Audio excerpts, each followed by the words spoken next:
Right. వివి రావు గారు, అంటే ఇప్పుడు ఈ ప్రలోభాల పర్వం అనేది ఒక ఎత్తు అయితే, పార్టీలు టికెట్లు ఇచ్చేటప్పుడు కూడా ఆ నియోజకవర్గంలో సదరు అభ్యర్థి ఖర్చు పెట్టుకోగలడా లేదా అనేది ఒక కీలకమైన క్రైటీరియాగా మారిపోయింది. ఈసారి ఎన్నికలు ఇంకా అది బిగ్ ట్రెండ్గా కనిపించింది. ఓకే, సోషల్ ఈక్వేషన్స్ పరంగా కొందరు అభ్యర్థులని ఎంపిక చేయటం, ఆయా నియోజకవర్గాల్లో సదరు సామాజిక వర్గం ప్రాబల్యాన్ని దృష్టిలో పెట్టుకొని చేయటం, ఇవన్నీ ఓకే. కానీ వాటితో పాటు ఇది ప్రధాన క్రైటీరియాగా మారిపోవడాన్ని మనం ఎలా అర్థం చేసుకోవాలి?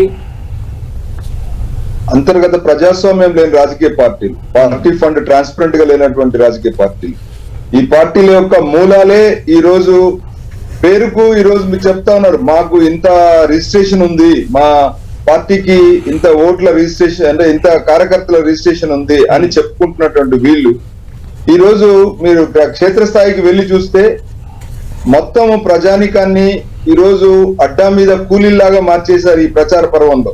మీరు చూసొచ్చు, నేను దాదాపు ఆంధ్రాలో గాని తెలంగాణలో గాని ఒక 10 జిల్లాల్లో ఉన్నటువంటి ప్రాంతాల్లో అబ్జర్వ్ చేస్తే క్లియర్ గా అర్థమైంది ఏంటంటే ఈ మొత్తం ప్రచార పర్వంలో ప్రజలందరినీ కూడా, అంటే ఈ రోజు గ్రామ స్థాయిలో ఉన్న వాళ్ళు, క్షేత్రస్థాయిలో ఉన్న వాళ్ళు, ఎవరైతే నిజంగా ప్రజాస్వామ్యం కోసం పోరాడే వాళ్ళు ఎవరు కూడా ఈ పార్టీల మీటింగ్ లో వెళ్ళడం కానీ లేదా మీరు చూస్తే ఖచ్చితంగా అడ్డా మీద కూలీలాగా మార్చిన పరిస్థితి. తన జేబులో 10 అంటే ప్రధానంగా ఉన్నటువంటి ఒక 4-5 పార్టీల లేదా ఒక 3 పార్టీలు 4 పార్టీల కండువాలు జేబులో ఉంటాయి. అడ్డా మీదకి రాగానే ఇమ్మీడియట్ గా ఎవరు పిలుస్తారా అన్నటువంటి ఈ రోజు దాదాపు 40 రోజుల నుంచి 30 నుంచి 40 రోజుల ముందు నుండి మనం చూస్తా ఉన్నాము. ఇమ్మీడియట్ గా అక్కడ అడ్డా అంటే ప్రతి దగ్గర ఎక్కడైతే గ్రామ స్థాయిలో గాని పట్టణ స్థాయిలో గాని అడ్డాలు ఉన్నాయో అడ్డాల దగ్గరికి వెళ్ళి లేదా ఒక ప్రధాన అక్కడ ఉన్నటువంటి ఒక పెద్ద మనిషి దగ్గరికి వెళ్ళి ఎవరైతే మొబిలైజ్ చేయగలుగుతారో ఒక 100 మంది లేదా 150 మంది అలాంటి వాళ్ళందరికి కూడా కనెక్టివిటీ ఉంది. వాళ్ళు ఆ కింది స్థాయిలో ఉన్నటువంటి వ్యక్తులందరూ కూడా ఏ పూటకి ఏ గంటకి ఏ పార్టీ పిలుస్తుందో తెలియని పరిస్థితులు. పొద్దున ఈ రోజు ఒక పార్టీకి వెళ్తే సాయంత్రం ఇంకో పార్టీలో వెళ్ళి పాల్గొని మరి అక్కడ ఉన్నటువంటి నాయకులు చెప్పేటువంటి విషయాల కన్నా వాళ్ళు ఈ రోజు ఒక కూలికి వెళ్ళే ఒక అడ్డా పని మనుషుల్లాగా అంటే ఒక పని వాళ్ళలాగా మారిపోయిన పరిస్థితి ఈ రోజు మనం స్పష్టంగా కనబడతాం.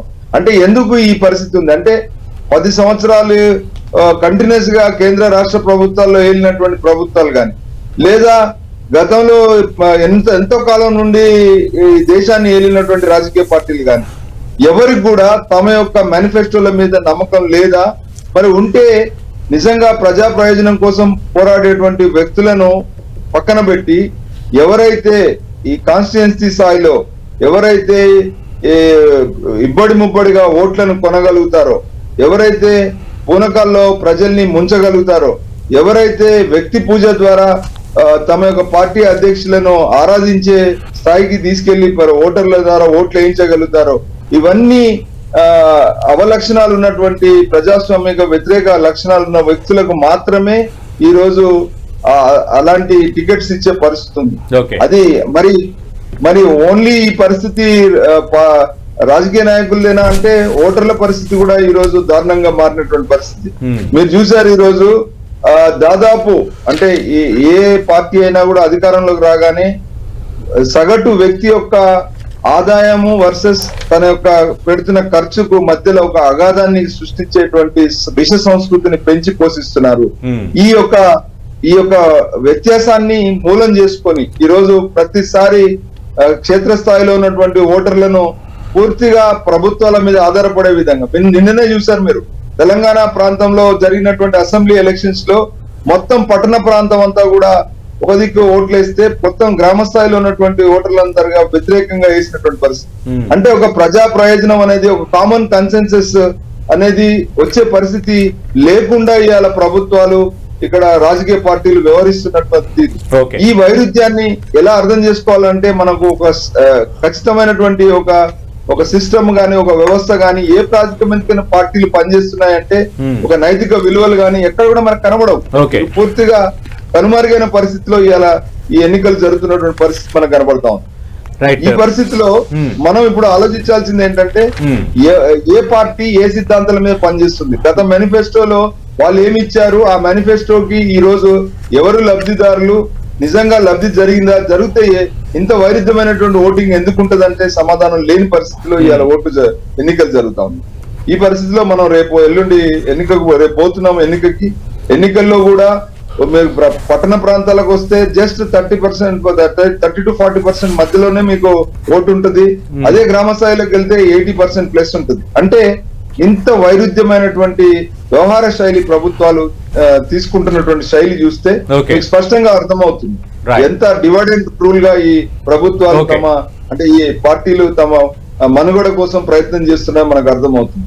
ఈవెన్ ఓటర్ల పరిస్థితి కూడా ఆనాటి ఉద్యమాలు గాని ఆనాటి చైతన్యం గాని ప్రజల్లో నింపేటువంటి పరిస్థితి లేని పరిస్థితిలో ఇవాళ సోషల్ మీడియాలు గాని ఇబ్బడి ముబ్బడిగా డబ్బులు ఖర్చు పెడుతున్నటువంటి రాజకీయ పార్టీలు ఒక కామన్ మ్యాన్ కన్సెన్సస్ తీసుకురాకుండా హైలీ ఇన్ఫ్లుయెన్షియల్ సోషల్ మీడియాను వాడి మొత్తము తన యొక్క ఐడియాలజీని అంటే ఒక ప్రజాస్వామిక ఆకాంక్షల్ని దెబ్బకొట్టే విధంగానే ఇలా వివరిస్తున్నారని చెప్పుకోవచ్చు. ఓకే, వివి రావు గారు, గతంతో పోల్చుకుంటే ఈసీ యాక్టివిటీస్ కొంచెం పెరిగాయి. ఎందుకంటే 2 తెలుగు రాష్ట్రాల్లో మిగతా రాష్ట్రాలతో పోల్చుకుంటే అక్కడ అటు ఈసీ చర్యలపైన అక్కడున్న ప్రభుత్వం హైకోర్టుకు వెళ్ళటం, హైకోర్టు ఎడిట్ ఇవ్వటం, తర్వాత మిగతా కంప్లైంట్లు, అధికారుల బదిలీలు, అలాగే తెలంగాణలో అటు మాజీ సీఎం కేసీఆర్ ప్రచారానికే 48 గంటలు కోత విధించటం, అలాగే అటు డైరెక్ట్గా సీఎం వ్యాఖ్యలపైనే నోటీసులు ఇవ్వటం, ఇట్లా కొంచెం చాలా యాక్టివ్గానే ఈసీ పనిచేసే సందర్భం మనకు కనిపించింది. గతంతో పోల్చుకుంటే కొన్ని ఇనిషియేటివ్స్ కూడా ఇప్పుడు బాగా పెరిగాయి. అంటే ఓటు వేసే క్రమంలో ఓటు వేయడానికి అనువైన వాతావరణాన్ని కల్పించడంలో. కానీ 2 ఓట్ల విధానం అనేది ఇంకా కంటిన్యూ అవటాన్ని మనం ఎలా అర్థం చేసుకోవాలి? అంటే ఇన్ని సంస్కరణలు, ఇన్ని యాక్టివిటీస్ జరుగుతున్నా ఇక్కడ ఓటు ఉండి, ఆంధ్రప్రదేశ్లో ఓటు ఉండి, మరి దీనికి అడ్డుకట్ట వేయలేమా మనం? ఈరోజు ఎన్నికల కమిషన్ అనేది ఈరోజు పూర్తి స్వయం ప్రతిపత్తి కలిగినటువంటి సంస్థ కాదు. ఈరోజు ఎన్నికల కమిషన్ కి ప్రస్తుతం ఉన్న పరిస్థితిలో మీరు అన్నట్టు ఆంధ్రాలో, తెలంగాణలో ఒక వివిధ ప్రభుత్వాలు, కేంద్రంలో ఇంకొక ప్రభుత్వం ఉంది. అదే ఆ కేంద్రంలో రాష్ట్రాల్లో ఒకే ప్రభుత్వం ఉంటే అక్కడ వైఖరి ఇంకో రకంగా కనబడుతున్న పరిస్థితి కూడా మనం చూస్తాం.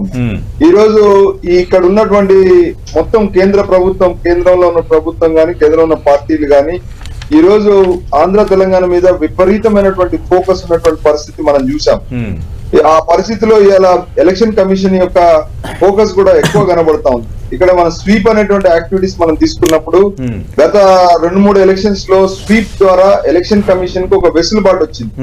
ఎందుకంటే ఏంటంటే ఇప్పుడు ఎంతైతే పార్టీల మీద నియంత్రణ పెట్టడం ద్వారా వాళ్ళు సాధించలేని పట్టు స్వీప్ అనేటువంటి ప్రోగ్రామ్ ద్వారా ఓటర్లోకి వెళ్ళి వాళ్ళకి ఇవ్వాల్సిన ఫెసిలిటీస్ గానీ, వాళ్ళకి ఇవ్వాల్సినటువంటి సమాచారం గానీ, తద్వారా పెద్ద స్థాయిలో ఓటర్లను ప్రభావితం చేసి ఓటు పోలింగ్ బూత్ లోకి తరలించడం అనేటువంటి ఒక కొత్త ఒరవడికి గత 2-3 ఎన్నికల నుంచి ప్రారంభమైన ఈ స్వీప్ యాక్టివిటీ ఈ రోజు ఒక మంచి యాక్టివ్ స్టేజ్ చేరిందని మనం చెప్పుకోవచ్చు. ముఖ్యంగా అర్బన్ ప్రాంతాల్లో ఎక్కువ ఫోకస్ జరుగుతా ఉంది. ఎందుకంటే పట్టణ ప్రాంతంలో ఈ రోజు ఓటు బ్యాంక్ శాతం అనేది తగ్గుతుంది కంపారిటివ్ గ్రామాలకి. ఆ తగ్గుతున్న పరిస్థితుల్లో ఈ రోజు మా ఎన్నికల నిఘా వేదిక తరఫున చాలా ఇండిపెండెంట్ గా పనిచేసినటువంటి సంస్థలు ఇప్పుడు కాలనీ వెల్ఫేర్ సంఘాలను ప్రత్యేకంగా ఎలక్షన్ కమిషన్ పిలిచి వాళ్ళతో సమావేశాలు పెట్టి ఓటు బ్యాంక్ అంటే ఓటు శాతం పెంచడానికి కోసం ఈ రోజు తీవ్ర ప్రయత్నంలో భాగంగా వాళ్ళు అదనంగా ఫెసిలిటీస్ సీనియర్ సిటిజన్స్ కి 85 సంవత్సరాలు దాటిన వాళ్ళకి ప్రత్యేకంగా ఓటు ఎలా వాళ్ళ ఇంటికే వెళ్ళి ఓటు వేయించడం అనేటువంటి ప్రక్రియ కావచ్చు, లేదా ఈ రోజు పోలింగ్ కేంద్రాలలో వాళ్ళకి ఇచ్చే ఫెసిలిటీస్ చూస్తే మీకు చాలా ఇంప్రూవ్ చేశారు. ఇప్పుడు వాళ్ళకి ఇచ్చే టాయిలెట్స్ ఫెసిలిటీస్ కానీ అక్కడ ఇప్పుడు ప్రస్తుతం మీరు చూస్తున్నారు బిఎల్ఓస్ ఇంటింటికి వెళ్ళి ఇప్పుడే నేను చూస్తున్నాను పేపర్ లో 85% పైపెచ్చే ఈ రోజు అన్ని పోలింగ్ స్లిప్లు డిస్ట్రిబ్యూట్ అయిపోయాయని చెప్తా ఉన్నారు.